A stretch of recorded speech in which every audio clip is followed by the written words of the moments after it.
박진 외교부 장관이 윤석열 정부 출범 이후 처음으로 열리는 한일 외교장관 회담 참석을 위해서 일본을 찾습니다.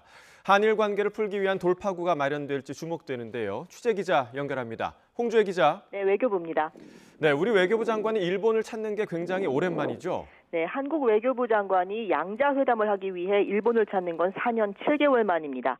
지난 2017년 12월 강경화 당시 장관 방일 이후 처음인 건데요. 박진 장관으로선 취임 후 첫 일본 방문입니다. 하야시 요시마사 일본 외무상과 회담은 일본 도착 직후인 오늘 오후 예정돼 있습니다. 윤석열 정부 들어 첫 한일 외교장관 회담입니다. 외교부는 이번 회담에서 한일 관계와 한반도 문제 등 상호 관심사에 대한 논의가 이뤄질 거라고 설명했습니다.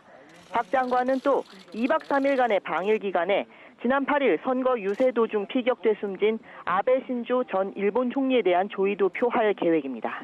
박진 장관은 방금 전 김포공항에서 기자들을 만나 기시다 후미오 총리 예방도 기대하고 있다고 밝혔는데요.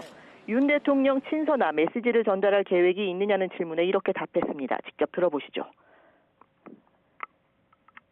네, 윤석열 대통령께서 한일 관계 개선에 대해서 강한 의지를 가지고 있다는 뜻을 전달할 예정입니다. 네, 한일 관계가 역대 최악으로 경색됐다라는 평가를 받을 정도로 양국 사이에 얽히고 설킨 현안이 많은데요. 이번 회담에서 어떤 부분이 우선적으로 초점이 맞춰질까요? 무엇보다 일제강점기 강제징용 피해자 배상 문제가 핵심 의제가 될 전망입니다.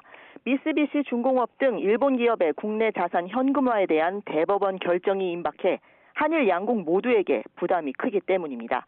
박 장관은 이에 따라 이번 회담에서 강제징용 피해자 배상 문제 해법을 마련하기 위한 민관협의회 활동 등 노력을 설명하고 일본 정부의 의견을 들을 것으로 보입니다.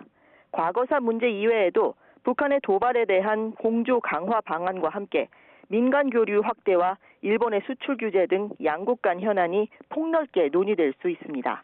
특히 2년 반 넘게 열리지 않는 한일 정상회담에 대한 논의가 이뤄질지도 관심사입니다.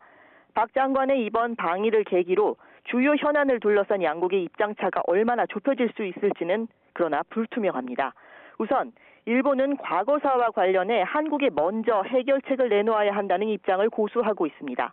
또 기시다 내각이 참의원 선거 압승을 발판 삼아 대한국 정책에서 유연성을 발휘할 거라는 기대도 있지만 자민당 내 보수파의 견제와 일본 내 국민 정서 등 걸림돌이 만만치 않습니다. 지금까지 외교부에서 YTN 홍주혜입니다.